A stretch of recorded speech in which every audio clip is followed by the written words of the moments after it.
এটা 2022 সালের 15 আগস্ট জাতীয় শোক দিবসের একটি চিত্র।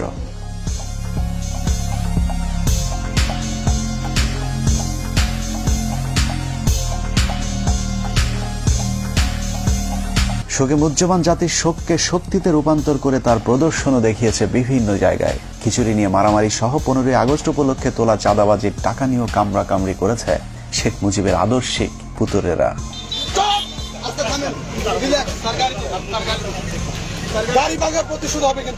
গরু আর কি দেয় অনেকেই দেখছে। এই যে আমার এই দেখেন জামাজামাত ছেড়ছে এবং এখানে একটা বাড়ি করছে যা মনে করেন দেখানোর মতো না। মানে এরকম ঘটনা সারা বিশ্বে বাংলাদেশের আওয়ামী লীগ দল ক্ষমতায় থাকছে। ক্রিকেট ম্যাচ হয়েছিল কালকে বরগুনায়, ছাত্রলীগ আসছে, এদেরকে আমরা গোনাই ধরি না। এরকম বিচ্ছিন্ন কিছু ঘটনা বাদ দিলে সারা দেশে আনন্দ ঘন পরিবেশে প্রায় 4,500 গরু জবাই করে উদযাপিত হয়েছে শোকের নামে জাতীয় সুখ দিবস। সারাদিন আনন্দ উল্লাস শেষে আওয়ামী নেতারা রাতে মদ বা মাদক সেবনের মাধ্যমে শেখ মুজিবের আত্মার শান্তি কামনাও করেছেন বিভিন্ন জায়গায়। সেই সাথে শেখ মুজিবকে জাহান্নামের সর্বোচ্চ জায়গায় রাখার জন্য মহান রাব্বুল আলামিনের কাছে ফরিয়াদ জানিয়েছেন শেখ মুজিবের উম্মতেরা। বঙ্গবন্ধুকে আল্লাহ যেন জাহান্নামের ভালো জায়গায় স্থান করে দেয়, আল্লাহ যেন তাদের মুনাজাত কবুল করেন। আশেকানদের এরূপ ভালোবাসায় পীর সাহেবের বাস কোন দিক দিয়ে কয়টা ঢুকছে সেটা একটু অনুমান করতে থাকুন। আমরা ততক্ষণে একটু 1975 থেকে ঘুরে আসি। এটা 1975 সালের 15 আগস্ট। বিদেশি সংবাদ মাধ্যমগুলো বলছে পরিবেশ দেখে মনে হচ্ছে এই শহরে যেন তেমন কিছুই ঘটেনি। And this is how Dhaka looks today. The same tanks on the streets, soldiers still on guard, and yet it is almost as if nothing had happened. কিন্তু আজকের পরিস্থিতি সম্পূর্ণই ভিন্ন। শেখ মুজিবের নাম ধরে কথা বলাও যেন এখন মহা অপরাধ। কিন্তু সেদিন গোলাবারুদ ছাড়া কামান নিয়ে কর্নেল ফারুক শেখ মুজিবের গোষ্ঠী শুদ্ধ রফা দফা করে দিলেও শেখ মুজিবের এত ভালোবাসার মানুষেরা একজনও এগিয়ে আসেনি। কেউ কোনো পদক্ষেপ নিল না। ওই লাশ পড়ে থাকলো 32 নম্বরে। ধরে নিলাম অবস্থা ভয়াবহ খারাপ ছিল, কিন্তু কখনো কি চিন্তা করে দেখেছেন যে দেশে সালমান শাহের মতো একজন চিত্রনায়ক মারা যাবার পর শোকে 7 জন মানুষ আত্মহত্যা করতে পারে, সেই দেশে এমন একজন মুজিব প্রেমীও কি ছিল না যিনি কিনা মুজিবের ভালোবাসায় অন্তত আত্মহত্যা করতে পারত? আসলে শেখ মুজিবের প্রতি এখনকার আলগা প্রীতি আর তখনকার পরিস্থিতি ছিল সম্পূর্ণ ভিন্ন রকম। একটি মানুষ ছিল না সাহস করে এগিয়ে আসার, একটি মানুষ ছিল না প্রতিবাদ করার। 15 আগস্ট থেকে 16 আগস্ট ওই লাশ পড়েছিল। কেন কেউ এগিয়ে আসেনি সেটাই আজকের অনুসন্ধানের মূল বিষয়। আজকে যারা শেখ হাসিনাকে দেখছেন তাদের অনেকেরই ধারণা শেখ হাসিনা খারাপ হলেও মুজিব খুবই ভালো মানুষ ছিলেন, কিন্তু বাস্তবে শেখ হাসিনা তার পিতার ডুপ্লিকেট কার্বন কপি। দুজনেই পেছনে তেল নিতে পছন্দ করতেন, কিন্তু সমালোচনা সহ্য করতেন না। এই যে নতুন সিস্টেমে যাচ্ছি আমি। হাসিনার মতো শেখ মুজিবুর দুর্নীতিবাজ, তেলবাজার, চোর বাটপার নেতাদের কাছে রেখে যোগ্যতা সম্পূর্ণ সৎ মানুষগুলোকে সরিয়ে দিয়ে নিজের বিপদ নিজেই ডেকে এনেছিলেন। মেজর ডালিম বলছি, শেখ মুজিব ও তার খুনি দুর্নীতিবাজ সরকারকে উৎখাত করা হইয়াছে। এ বিষয়ে সাংবিধানিক আইন ও রাজনীতি বাংলাদেশ প্রসঙ্গ বইয়ের 52 নম্বর পৃষ্ঠায় বলা হয়েছে, স্বাধীনতা পূর্ব মুজিব আর প্রধানমন্ত্রী হিসাবে মুজিবের মধ্যে রয়েছে আকাশ পাতাল পার্থক্য। বঙ্গবন্ধু হিসাবে মুজিব ছিলেন চমৎকার, কিন্তু প্রধানমন্ত্রী হিসাবে অত্যন্ত দুর্বল। সেই সরকার অনেক ভুল করেছে এবং সেটা আমাদের অর্থনীতিকে ভীষণভাবে আঘাত করে। বইটির 161 নম্বর পৃষ্ঠায় বলা হয়েছে, মুজিব সারা জীবন গণতন্ত্রের জন্য সংগ্রাম করেছেন, কিন্তু ক্ষমতায় যাবার পর তিনি গণতন্ত্রকে প্রাতিষ্ঠানিক রূপ দিতে চাননি। এভাবে স্বাধীনতা পূর্ব বঙ্গবন্ধু আর স্বাধীনতা পরবর্তী স্বৈরাচার মুজিবের মাঝে বিস্তর ফারাক দেখা যায়। The Awami League cadres were armed and the opposition political movement were harassed.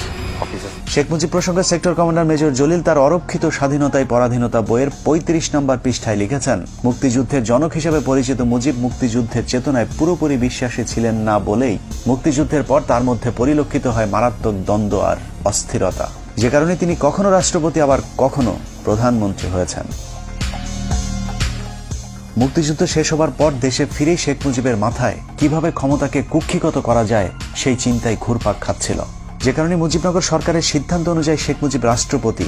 তবে তার অনুপস্থিতিতে সৈয়দ নজরুল ইসলামকে সরিয়ে তার রাষ্ট্রপতি হবার কথা, কিন্তু শেখ মুজিব রাষ্ট্রপতি না হয়ে প্রধানমন্ত্রী হতে চাইলেন, কারণ প্রধানমন্ত্রীর ক্ষমতা রাষ্ট্রপতির চাইতেও বেশি। 10 জানুয়ারি ভারত থেকে ফিরে ঢাকা বিমানবন্দর থেকে ট্রাকে করে রেসকোর্স ময়দানে যাওয়ার পথেই মুজিবুর রহমান তাজউদ্দিনের কানে কানে বললেন, তাজউদ্দিন, আমি কিন্তু প্রধানমন্ত্রী হব। যে তথ্যটি তাজউদ্দিন আহমেদের মেয়ে শারমিন আহমেদ তার লেখা তাজউদ্দিন আহমেদ নেতা ও পিতা বইতে উল্লেখ করেছেন। যেই কথা সেই কাজ। মুজিবনগর সরকারের অস্থায়ী সংবিধান বাতিল করে 11 তারিখে নতুন সংবিধান আদেশ জারির পর 12 তারিখে তাজউদ্দিনকে সরিয়ে প্রধানমন্ত্রীর চেয়ারে বসেন শেখ মুজিব। তার ঠিক 10 দিন পর 22শে জানুয়ারি রাষ্ট্রপতির পদ থেকে সৈয়দ নজরুল ইসলামকে সরিয়ে মুজিবের পছন্দের মানুষ বিচারপতি আবু সাইদ চৌধুরী ও পরে মোহাম্মদ উল্লাহকে রাষ্ট্রপতির পদে বসান। তবে দুজন রাষ্ট্রপতির সাথে মুজিব চাকরের মতো আচরণ করতেন। সংবিধান, সাংবিধানিক আইন ও রাজনীতি বাংলাদেশ প্রসঙ্গ বইয়ের 47 নম্বর পৃষ্ঠায় বলা হয়েছে 72 থেকে 75 শেখ মুজিব প্রধানমন্ত্রী থাকাকালীন দুজন রাষ্ট্রপতির একজনকেও তিনি পাত্তা দিতেন না। মুজিবের অগণতান্ত্রিক ও অসাংবিধানিক কাজের বিরুদ্ধে কথা বলার সাহস ছিল না তাদের। একই পৃষ্ঠায় বলা হয়েছে মুজিব আর ক্যাবিনেট সদস্যদের সম্পর্ক ছিল প্রভু আর ভিত্তের মতো। ক্ষমতা পেয়ে বদলে যাওয়া মুজিবের একনায়কতন্ত্রের বিরুদ্ধে যে যখন প্রতিবাদ করেছে তাকেই তিনি তখন শায়েস্তা করেছেন। স্বাধীনতার দলিলপত্রের প্রথম খণ্ডে শেখ মুজিবের মাস্তানির এক ভয়ঙ্কর বর্ণনা তুলে ধরা হয়েছে, যেখানে বলা হয়েছে 1972 সালের 11 এপ্রিল কে ওবায়দুর রহমান সংসদে বলেন, এই পরিষদ যদি সার্বভৌম না হয় তাহলে মন্ত্রিসভার ক্ষমতার উৎস কোথায়? মাননীয় স্পিকার, আমার দাবি অবিলম্বে এই গণপরিষদকে স্বাধীন বাংলাদেশের পার্লামেন্ট হিসেবে ঘোষণা করা হোক। কথা বলার সময় তাকে বারবার থামিয়ে দিচ্ছিলেন মুজিবের তেলবাজ স্পিকার আব্দুল মালেক উকিল। স্পিকার কোনোভাবেই কে ওবায়দুরকে থামাতে না পারলে শেখ মুজিব স্পিকারকে বলেন, মেম্বারদের একটা বিষয়ে হুঁশিয়ার করতে চাই। স্পিকার যখন কথা বলেন তখন আর কারো কোনো কথা বলার অধিকার নাই, বললে তাকে পরিষদ থেকে বের করে দিতে পারেন। অথচ সংসদের ভেতরে স্পিকারকে প্রধানমন্ত্রীর এ ধরনের আদেশ নির্দেশ সম্পূর্ণভাবে বেআইনি। শেখ মুজিবের স্বৈরতন্ত্রের বিরুদ্ধে আরো অনেকেই কথা বলা শুরু করলে বিক্ষুব্ধ গণপরিষদ সদস্যদের শায়েস্তা করবার জন্য শেখ মুজিব ভয়ঙ্কর এক অদ্ভুত আইন তৈরি করেন, যার নাম গণপরিষদ সদস্য পদ বাতিল আদেশ। জনগণের দ্বারা নির্বাচিত প্রতিনিধিদের বিরুদ্ধে এ ধরনের আইন আজও পর্যন্ত পৃথিবীতে বিরল। এই আইনের মাধ্যমে শেখ মুজিব যখন যাকে ইচ্ছে হয়েছে গণপরিষদ সদস্যের পদ থেকে বহিষ্কার করেছেন। আইনটি পাশের মাত্র 3 মাসের মধ্যে 46 জন এমপিকে বরখাস্ত করেন একনায়ক মুজিব। একের পর এক শেখ মুজিবের স্বৈরতান্ত্রিক আইন পাশের বিরুদ্ধে তৎকালীন তরুণ parliament member barrister Amirul Islam Sheikh মুজিবকে বলেন, আপনি একা এ ধরনের আইন তৈরি করতে পারেন না। কোনো আইন তৈরি করতে হলে অবশ্যই আইন পরিষদের অনুমতি নিতে হবে। এতে ক্ষিপ্ত হয়ে মুজিব আমিরুল ইসলামকে বলেন, তুমি একজন অদক্ষ যুবক, তুমি দেশ পরিচালনার কি জ্ঞান রাখো? একই পৃষ্ঠায় বলা হয়েছে মুজিব জরুরি অবস্থার ভয় দেখিয়ে বলেন, আমি চাইলে 3 বছরের জন্য কোনো কথা হবে না, কোনো সমালোচনা সহ্য করা হবে না, কোনো গণতন্ত্র চলবে না। যে কারণে বইটির 161 নম্বর পৃষ্ঠায় শেখ মুজিবকে মাতাল মদখোর ড্রাইভারের সাথে তুলনা করা হয়েছে। বিখ্যাত ইতিহাসবিদ ব্যারিস্টার আব্দুল হালিম তার বইতে লিখেছেন, মুজিব ছিল প্রাতিষ্ঠানিক শিক্ষাহীন নেতা, গণতন্ত্রে অশিক্ষিত মূর্খ নেতা হলো মাতাল ড্রাইভারের মতো। শেখ মুজিবের করুণ পরিণতির জন্য যে আইনটি নিয়ামক হিসাবে ভূমিকা পালন করেছে তা হলো রক্ষী বাহিনী অ্যাক্ট। 1972 সালের 8 ফেব্রুয়ারি ভয়ঙ্কর জাতীয় রক্ষী বাহিনী আইন পাশের মাধ্যমেই সেনাবাহিনীকে খেপিয়ে তুলেছিলেন Mujib. State apparatus and physical force. So Rakhi Bahini was launched. The Awami League cadres were armed, and the opposition political movement were harassed. সেনাবাহিনী যেন তাকে কখনো ক্ষমতা থেকে সরাতে না পারে, সেজন্যই মূলত তিনি সেনাবাহিনীর আদলে এই বাহিনী গড়ে তোলেন, যা পৃথিবীর ইতিহাসে আজ পর্যন্ত কোনো রাষ্ট্রপ্রধান করেননি। এ প্রসঙ্গে শেখ মুজিবের রাজনৈতিক সহচর মিজানুর রহমান চৌধুরী লিখেছেন, রক্ষী বাহিনীর তত্ত্বাবধানের দায়িত্ব ছিল শেখ মুজিবের রাজনৈতিক সচিব তোফায়েলের উপর, যে কারণে রক্ষী বাহিনীর পোশাক সহ যে কোনো সুযোগ সুবিধা খুব দ্রুত শেখ মুজিবের কাছ থেকে অনুমোদন করানো যেত। কিন্তু সেনাবাহিনীর ক্ষেত্রে তা ছিল সীমিত। সামরিক বাহিনীর প্যাটার্নে রক্ষী বাহিনী গঠন হলেও তাদের কর্তব্য পালনে কিংবা ক্ষমতা প্রয়োগের উৎস হিসেবে সংসদের কোনো আইন ছিল না। এক পর্যায়ে রক্ষী বাহিনীকে আইন শৃঙ্খলা রক্ষায় পুলিশের মতো দায়িত্ব দেওয়া হয়, বিশেষ করে জাসদ কিংবা চীনপন্থীদের অর্থাৎ ভারত বিরোধীদের দমন করার জন্য নামানো হয়। কিন্তু এ কাজে গিয়ে তারা যে বাড়াবাড়ি করে তাতে জনগণের কাছে আতঙ্কের এক মূর্ত প্রতীক হয়ে দাঁড়িয়েছিল রক্ষী বাহিনী। পাশাপাশি সেনাবাহিনীরও হিংসার পাত্র হয়ে দাঁড়ায়। কেউ কেউ এমন কথাও বলেছে যে এর চেয়ে পাকিস্তান আমলই তো ভালো ছিল। মুজিব ক্ষমতায় টিকে থাকার জন্য হাজার হাজার রাজনৈতিক কর্মীকে হত্যা করে, জাসদের 10,000 কর্মীকে জেলে রাখে, মোশাররফ হোসেনকে হত্যা করে, সিরাজ শিকদারকে হত্যা করে। সশস্ত্র রক্ষী বাহিনীর এসব সন্ত্রাসী কার্যকলাপকে প্রতিহত করতেই সশস্ত্র জাসদ গণবাহিনী প্রতিষ্ঠা অনিবার্য হয়ে পড়েছিল। শতভাগ মুক্তিযোদ্ধাদেরকে নিয়ে গঠিত রক্ষী বাহিনীর অত্যাচারের কারণে ওই সময় ব্যাপক জনপ্রিয় হয়েছিল শতভাগ মুক্তিযোদ্ধাদের নিয়ে গঠিত দল জাসদ, যার ফলে 1973 সালে নির্বাচনে আওয়ামী লীগের প্রধান প্রতিদ্বন্দ্বী হয়ে দাঁড়ায় জাসদ নামক নতুন ওই রাজনৈতিক দলটি। মানুষের সিভিল রাইট এবং মানুষের ফান্ডামেন্টাল রাইটস এগুলি কাঠিল করে দিয়ে মুজিব ক্ষমতা থাকার চেষ্টা করে। শেখ মুজিবের দুঃশাসন আর সন্ত্রাসী রক্ষী বাহিনী নির্যাতনে অতিষ্ঠ হয়ে 1973 সালে নির্বাচনে জাসদকেই ভোট দিয়েছিল মানুষ, কিন্তু শেখ মুজিব স্বাধীন বাংলাদেশের প্রথম নির্বাচনে ভোট ডাকাতি করে জাসদের জয় ছিনিয়ে নেয়। সংবিধান, সাংবিধানিক আইন ও রাজনীতি বাংলাদেশ প্রসঙ্গ বইয়ের 51 পৃষ্ঠায় শেখ মুজিবের ভোট চুরির এক অকল্পনীয় বর্ণনা দেওয়া হয়েছে, যেখানে বলা হয়েছে 1973 সালে নির্বাচনে ভোট গ্রহণ শেষে যখন বেতার টিভিতে ফল ঘোষণা হচ্ছিল, তখন আওয়ামী লীগ যখন দেখল তাদের প্রথম সারির কয়েকজন নেতাই পরাজিত হয়েছে, তখন তাদের মধ্যে আতঙ্ক কাজ করেছিল, যে কারণে তারা মিডিয়া কুয়ের আশ্রয় নেয়। কেন্দ্রীয় প্রচার কমিটিকে বাদ দিয়ে গণভবনের কন্ট্রোল রুমে ফলাফল প্রচারের দায়িত্ব নিয়ে ভোট গণনা বন্ধ করে দেওয়া হয়। আওয়ামী লীগের কতিপয় নেতাকে জোর করে জেতানোর জন্য কয়েকটি কেন্দ্রে হেলিকপ্টার পাঠিয়ে সেখানকার ব্যালট বাক্স ছিনিয়ে এনে নতুন ব্যালট রেখে আসা হয় ভোট কেন্দ্রগুলোতে। সর্ববৃহৎ ভোট পেয়ে আমার বাবা পুরা বাংলাদেশের মধ্যে সর্ববৃহৎ ভোট পেয়ে এমপি হয়েছিল এবং বিবিসি থেকে ডিক্লেয়ার দিয়েছিল। কিন্তু শেখ মুজিব উঠে সহ্য করতে না পারে আমার বাবার বিরুদ্ধে যে দাঁড়াছিল এম সিদ্দিক, ও মাত্র 10,000 ভোট পেয়েছিল, আমার বাবা পেয়েছিল 90,000 ভোট। তারপরে ওকে ডিক্লেয়ার দিছে, আমার বাবাকে বল প্রয়োগ করে এবং ঘেরাও, ও আমার বাবাকে বাড়ির মধ্যে ঘেরাও রেখে এই কাজটা করা হয়েছিল। ভোট ডাকাতির মতো 1973 সালে নির্বাচনে শেখ মুজিবই প্রথম বিরোধী প্রার্থীকে গুম করার নজিরও স্থাপন করেন। 73 নির্বাচনে শেখ মুজিব 4টি আসনে মনোনয়ন জমা দেন। এর মধ্যে ভোলার জাসদ নেতা ডাক্তার আজারউদ্দিন ছিলেন শেখ মুজিবের শক্তিশালী প্রতিদ্বন্দ্বী, যে কারণে মুজিব তাকে মনোনয়নপত্র জমার দিনই অপহরণ করে ওই আসনে বিনা প্রতিদ্বন্দ্বিতায় জয়লাভ করেন। ওই সময় গণকণ্ঠ পত্রিকাটি ব্যাপক জনপ্রিয় এবং সরকারের সমালোচক ছিল, যে কারণে পত্রিকাটির নির্বাহী সম্পাদক আফতাব উদ্দিনকে জোর করে গাড়িতে তুলে চোখ বেঁধে নিয়ে যায়। তাদের বিরুদ্ধে কোনো কথা পত্রিকায় লেখা যাবে না শর্তে রাত 9টার দিকে তাকে ছেড়ে দেওয়া হয়, যে তথ্যটি জাসদের উত্থান পতন অস্থির সময় রাজনীতি বইয়ের 98 পৃষ্ঠায় উল্লেখ করা হয়েছে। জাতীয় নির্বাচনের মতো সব নির্বাচনেই ভোট চুরিতে জড়িত ছিল মুজিব ও তার পরিবার। ডাকসু নির্বাচনে জাতীয় সমাজতান্ত্রিক দলের সমর্থিত পরিষদের কাছে মুজিব সমর্থিত পরিষদ পরাজিত হতে পারে এমন খবরে শেখ মুজিবের বখাটে পুত্র শেখ কামাল ডাকসুর ব্যালট বাক্স ছিনতাই করেন। প্রতিপক্ষরা মিছিল নিয়ে বের হলে শেখ কামাল সেখানে অস্ত্র হাতে দাঁড়িয়েছিলেন, যে তথ্যটি বইয়ের 106 নম্বর পাতায় বলা হয়েছে। শেখ কামাল যে রাতে ব্যাংক ডাকাতি করতে গিয়ে গুলিবিদ্ধ হয়েছিল, সেদিনও শেখ মুজিব বলেছিলেন শেখ কামালকে তিনি হাসপাতালে দেখতে যাবেন না, কিন্তু ওই সময়ের পুলিশের আইজিপি তার এক ডায়েরিতে উল্লেখ করেছেন 2 দিন পর শেখ মুজিব তাকে ঠিকই হাসপাতালে দেখতে গিয়েছিলেন, যদিও শেখ হাসিনা ইদানিং ব্যাংক ডাকাতির ঘটনাটিকে ষড়যন্ত্র বলে দাবি করে থাকেন। কামালকে তো ব্যাংক ডাকাতি মানালো, যে মিথ্যা অপপ্রচার কিভাবে দিয়েছিল। শেখ কামালের এসব সন্ত্রাসী কার্যকলাপকে মুজিব কতটা প্রশ্রয় দিতেন তার বর্ণনা দেওয়া হয়েছে বইটির 106 নম্বর পাতায়। বলা হয়েছে, ঢাকা বিশ্ববিদ্যালয়ের ইতিহাসে এটি ছিল কলঙ্কজনক একটি দিন। একটি বিশ্ববিদ্যালয়ের ছাত্র সংসদ নির্বাচন সরকার বিরোধী ছাত্র সংগঠন জিতে যাবে, এটা মেনে নেয়ার মতো উদারতাও আওয়ামী লীগ সরকারের ছিল না। ঢাকা বিশ্ববিদ্যালয়ে তখন শেখ মুজিব একজন সমোচা মার্কা উপাচার্য নিয়োগ দিয়েছিলেন, যার নাম অধ্যাপক মুজাফফর আহমদ চৌধুরী। তার কাছে সাধারণ ছাত্ররা ভোট ডাকাতির বিষয়টির বিচার নিয়ে গেলে তিনি কোনো ব্যবস্থা নিতে অপারগতা জানান। এর পুরস্কার হিসেবে কিছুদিনের মধ্যে মুজাফফরকে শেখ মুজিব টেকনোক্রেট মন্ত্রী হিসেবে শিক্ষা মন্ত্রণালয়ের দায়িত্ব দিয়েছিলেন। মুখে বড় বড় কথা বলার ভেতরে দুর্নীতিবাজদেরকে প্রশ্রয় দেয়া, এটাই ছিল শেখ মুজিব। এভাবেই ভোট চুরির মাধ্যমে ক্ষমতায় আসার পর আওয়ামী এমপিরা লাগামহীন দুর্নীতির মাধ্যমে দেশকে দুর্ভিক্ষের দিকে ঠেলে দেয়, যে কারণে 1974 সালে দেশে ভয়াবহ দুর্ভিক্ষ দেখা দেয়। তবে আওয়ামী লীগের লোকেরা তখনও ঠিক এখনকার মন্ত্রীদের মতো বেহেশতে ছিলেন। বাস্তবে দোজকে থাকা মানুষদেরকে তখনও বেহেশতে আসি বলতে বাধ্য করা হতো। দুর্ভিক্ষ নিয়ে সরকারের সমালোচনা করলেই চলতো তার উপর নির্যাতন। ভাত দে হারামজাদা, তা না হলে মানচিত্র খাবো।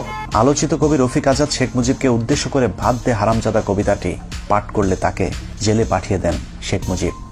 ইংল্যান্ডের লোক কষ্টে আছে, অন্যান্য দেশের তুলনা করলে আমরা পাকিস্তানের 37%, আমরা তো সুখে আছি, বেহেশতে আছি বলতে হবে। বর্তমানের হাসিনা সরকারের মতোই মুজিব সরকার দেশের দুর্ভিক্ষ নিয়ে মশকরা করতেন।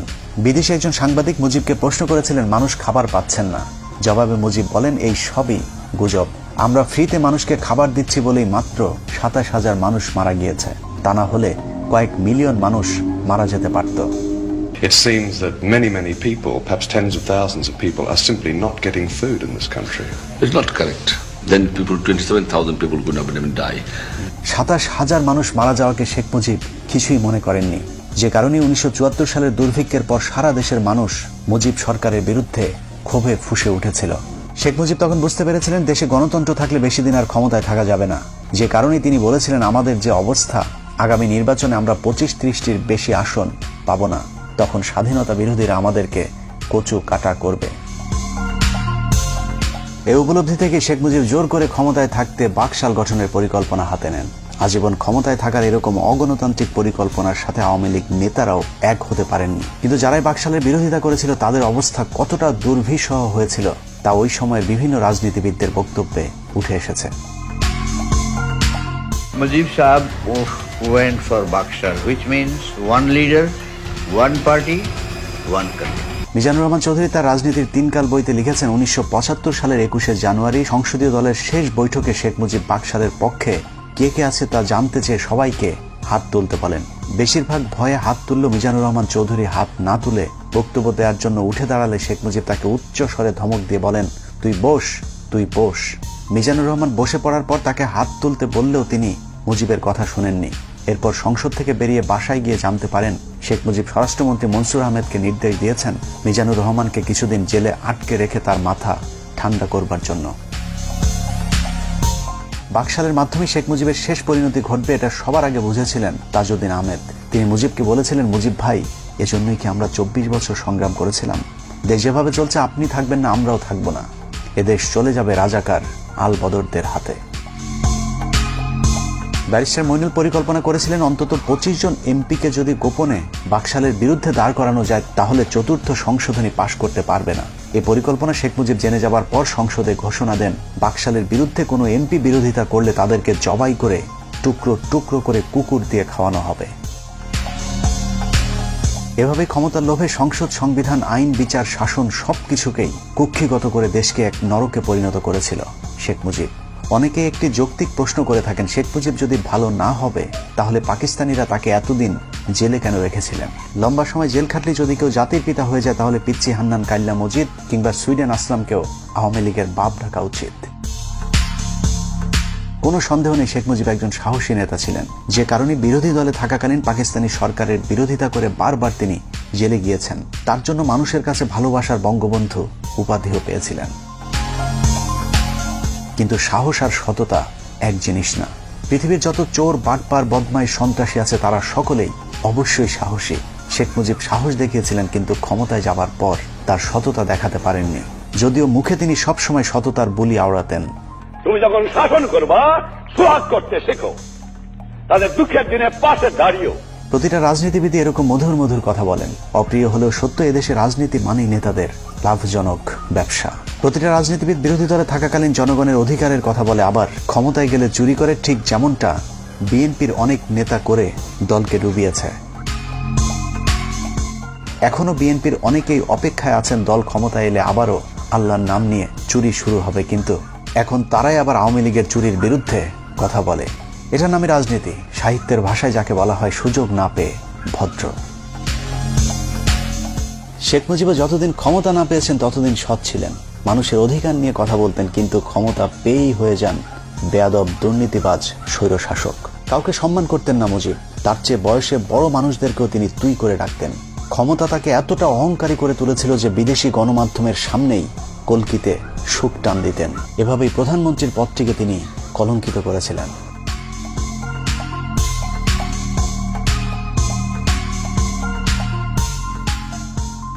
এসব কারণে মুজিবের মৃত্যুতে কেউ এগিয়ে আসেনি। সারা দেশের মানুষ মিষ্টি বিতরণ করে খেয়েছিল। ঢাকা শহরের কোনো দোকানে সেদিন মিষ্টি খুঁজে পাওয়া যায়নি। একটি মানুষ ছিল না প্রতিবাদ করার? কেন করতে পারেনি? এত বড় সংগঠন, এত সমর্থক, এত লোক, কেউ তো একটা কথা বলার সাহস পায়নি। খোদ আওয়ামী নেতারাও তার লাশ দেখতে যাননি। এতদিন মুজিবের চামচামো করা স্পিকার আব্দুল মালেক উকিল বলেছিলেন জাতি ফেরাউনের কবল থেকে মুক্তি পেল। মুজিবের কাছের সহচর আতাউর রহমান খান 15 আগস্টকে নাজাত দিবস ঘোষণা করেছিলেন। শেখ মুজিবুর রহমানের বিরুদ্ধে যা করছে, তাকে যারা খুন করলো, মাওলা দয়া মাফ করিয়া শেখ মুজিবুরের খুনিদেরকে জান্নাতের বাগান বানাই দাও। 1975 সালে বাঙালি ফেরাউনের হাত থেকে নাজাত পেয়েছিল, আর 2022 সালে নমরুদের মায়ের হাত থেকে নাজাত চায়। আল্লাহ হাফেজ।